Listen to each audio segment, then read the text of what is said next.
Formación, diversificación e innovación son os tres eixos do Plan de Emprego presentado esta mañá pola candidatura de Podemos Marea da Vila, co obxectivo de xerar emprego e dinamizar a economía de Vilagarcía, unha tarefa na que consideran o Concello debería ter un papel máis activo. Pensamos tamén que o Concello debe poñer a disposición da dinamización económica e do emprego, e iso pasa pois facilitando espazos para emprender, como por exemplo un viveiro de empresas, e tamén aumentar axudas, como por exemplo o primeiro ano de alugueiro, que ás veces para os emprendedores pode supoñer un escollo, non? A creación dun centro de emprendemento estable, un catálogo de oportunidades para orientar os plans de negocio, a rehabilitación da Praza de Abastos ou a modernización das áreas empresariais son outras das propostas da formación morada. Nós non imos a prometer 1000 postos de traballo como fan outras organizacións, porque nós nos tomamos o emprego moi en serio,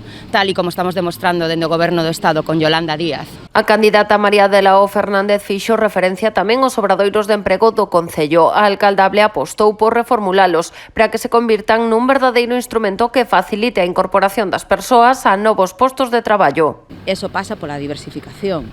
Hai un obradoiro dual, por exemplo, que solamente en Galicia se está poñendo en marcha nos concellos de Ames e Brión, e pensamos que pode ser unha oportunidade para xerar novos postos de traballo, sobre todo para a xente nova. Fernández sinalou ademais a recuperación do balneario da Compostela como un espazo polivalente no que se realicen formacións e se promova a excelencia hostaleira.